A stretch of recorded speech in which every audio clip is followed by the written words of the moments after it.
Là, c'est les drones qui vont prendre des photos d'infrastructures un peu critiques ou de champs agricoles. Et de ces photos, on va les analyser, on va en déduire des informations. Donc on vient remplacer des hélicoptères ou des avions qui consomment du carburant et qui sont très chers. Pour ce type de technologie, la caméra et l'image va être très importante. Et l'IGN est venu avec une caméra qui va vous être présentée tout à l'heure, qui possède des caractéristiques très importantes pour ce type de marché.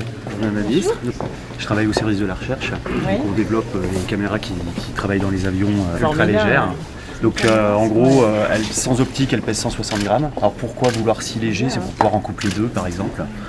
Voilà. Alors quel type d'application? On fait bien sûr des missions de recherche pour faire des modèles numériques d'élévation, c'est-à-dire faire des bâtiments en 3D très fins, avec une résolution subcentimétrique.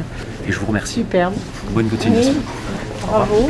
Alors en fait, nous, on est une start-up, une Sunway Trust. On accompagne les gens dans leurs projets solaires au sens large. On commence par le photovoltaïque.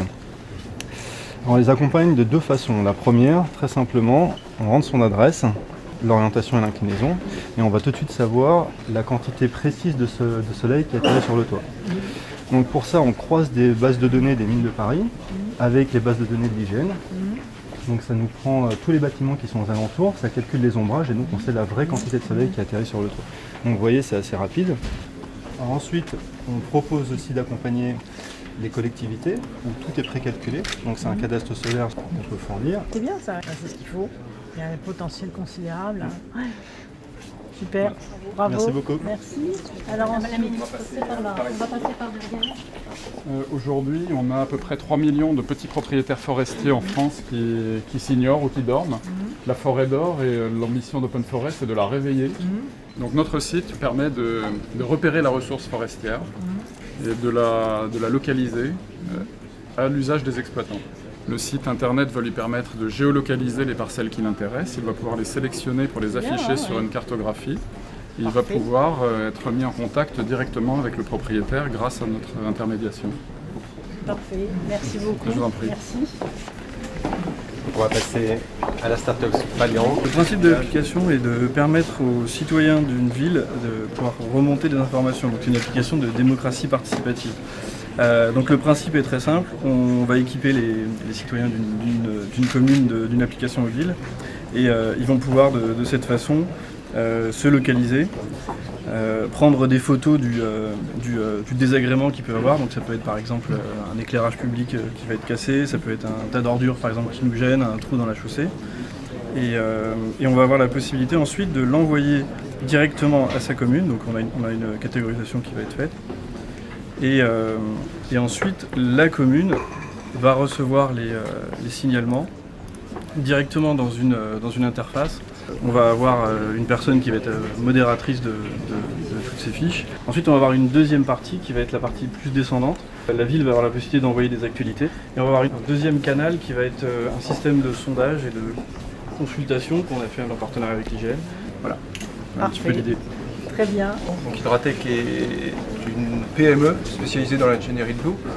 Nous développons actuellement avec l'IGN une plateforme de modélisation numérique des processus physiques de représentation de l'ensemble du cycle de l'eau, de transformation de la pluie en débit, ensuite les mécanismes d'écoulement de ces eaux ruisselées dans les milieux naturels, donc les fleuves, les cours d'eau, ou dans les réseaux d'assainissement qui deviennent de plus en plus complexes. L'objectif de ces outils qui sont indispensables pour la prise en compte de toutes les problématiques de l'eau dans l'aménagement du territoire, que ce soit au regard des risques, notamment le risque d'inondation, mais également la préservation de la qualité des eaux ou la préservation de la ressource en eau. Très bien, merci beaucoup. Merci. Donc on va vous présenter le géoportail de l'urbanisme. C'est un portail qui a pour objectif de mettre à disposition toute l'information urbanistique auprès du grand public, mais aussi auprès des professionnels pour les projets d'aménagement. On a aussi la possibilité de télécharger l'ensemble des données, à la fois géographiques et à la fois les pièces écrites, ce qui pour les professionnels sera vraiment une grande avancée. Finalement, ils auront toute l'information à disposition de façon assez simple. Très bien, merci beaucoup. À vous. Merci. Géocube, qui est ce petit objet. Alors à l'intérieur, on trouve un module GPS et un module radio, ce qui va permettre de communiquer en réseau. Donc par exemple, on a un glissement de terrain, on a une zone d'intérêt à surveiller, et puis on va comme ça pouvoir détecter à tout moment les déplacements. Donc on a développé un logiciel spécifique pour le calcul, qui nous permet d'atteindre des précisions de l'ordre de 5 mm, et tout ça en temps réel. Très bien. Merci beaucoup. Dernier atelier, la plateforme logicielle Lighthouse qui a été développée par la recherche IGN également. On a des PME qui travaillent avec nous sur ce projet et qui est une application qui permet de visualiser toutes les données qui sont produites par l'IGN ou par des partenaires extérieurs. On peut donc visualiser depuis le globe terrestre jusqu'au niveau de la rue. Donc on a la possibilité de visualiser des données satellites comme des données acquises au niveau du sol. On a de l'imagerie qui est très précise, qui permet par exemple d'améliorer les cartes de voirie pour les personnes à mobilité réduite. Donc on le voit ici avec un système de numérisation qui est très fin avec du lidar au niveau du sol, comme on le voit chargé ici. Donc cette application, cette plateforme permet de visualiser tout un tas de données différentes, très hétérogènes. Et ça permet aux PME de l'utiliser dans leur propre système en fait. Voilà. Très bien. Je vais m'arrêter là. Merci beaucoup. Merci.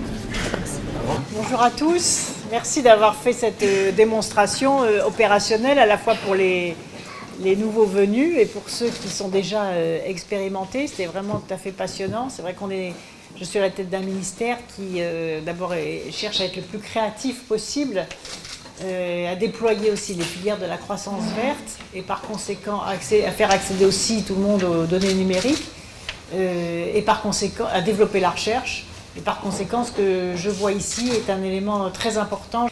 Et c'est pourquoi nous avons lancé, en accompagnement de la loi de transition énergétique, non seulement les territoires à énergie positive, qui déploient aussi des trésors d'imagination territoriale, avec mon souci d'articuler le local, le national et l'international, parce qu'avec la COP21, en plus, nous avons des impulsions supplémentaires à saisir, mais en plus avec les dynamiques de la recherche, notamment au sein du Commissariat général au développement durable, et je salue Laurence Monnier-Smith, à qui j'ai confié à la fois la création que j'ai imaginée sur la Green Tech et en même temps la montée en puissance sur cette Green Tech pour que la France continue à être à l'avant-garde de la transition énergétique. Nous sommes aujourd'hui le seul pays au monde, et c'est à la limite c'était notre devoir, puisque nous recevions la COP21, le seul pays au monde à avoir déjà voté dans la loi ce qu'on appelle notre INDC, c'est-à-dire notre engagement national dans le cadre de la lutte contre le réchauffement climatique. Et donc, il faut que la créativité, les innovateurs, les jeunes qui se lancent dans les start-up et nos filières industrielles profitent de cette volonté politique de mettre la France à l'avant-garde du combat climatique. Et ça, c'est très important. Et c'est pour ça que j'ai imaginé la Green Tech pour mettre en relation les écosystèmes numériques, les écosystèmes de la transition énergétique et surtout pour bénéficier de la loi de transition énergétique. Dans la loi de transition énergétique, vous avez ainsi plusieurs domaines d'innovation énergétique qui peuvent déboucher sur des start-up. Donc il faut absolument, on a fait l'inventaire de ces champs d'investigation et de créativité, y compris d'ailleurs dans le domaine de la biodiversité. Et donc, il faut impérativement que la connaissance de cette nouvelle réglementation soit mise à la portée de tous, notamment des innovateurs et des créateurs. Je souhaite donc que l'IGN prenne une part active dans l'animation de la communauté Green Tech. Et autour de cette communauté, dans laquelle appartient l'IGN, et de l'ensemble des organismes publics de recherche qui dépendent du ministère, je vais créer cette communauté de la Green Tech verte, puisque le ministère dont j'ai la charge est très riche d'un réseau scientifique et technique qui regroupe de nombreux établissements publics à forte compétence sur les enjeux de la croissance verte et de la croissance bleue que je n'oublie pas. Mon troisième objectif, c'est de créer un incubateur. Les lauréats pourront donc intégrer l'incubateur de start-up du ministère et j'ai décidé de l'implanter sur le campus de l'école des ponts et chaussées à Marne-la-Vallée. Et donc il y a là un grand espace qui sera à la disposition des jeunes ou des moins jeunes, d'ailleurs il n'y a pas de limite d'âge, qui lancent des start-up dans tous les domaines de la transition énergétique et écologique, dans tous les domaines de la croissance bleue et de la croissance verte. Et dans le cadre de cet incubateur, Green Tech Verte, les start-up sélectionnées bénéficieront d'un hébergement. Elles bénéficieront aussi d'un soutien. Elles bénéficieront des expériences d'open innovation menées par les établissements publics du réseau scientifique et technique de mon ministère dont je parlais tout à l'heure, exactement à l'instar du programme IGN Fab développé par l'IGN.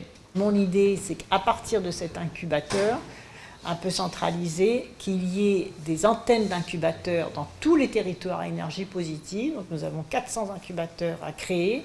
C'est de la mise en réseau, c'est pas difficile à faire dès lors qu'il y a une impulsion nationale qui est donnée avec des repères, des références, puis avec la mise en commun du numérique, on doit pouvoir créer sa start-up au fin fond d'un village du Poitou.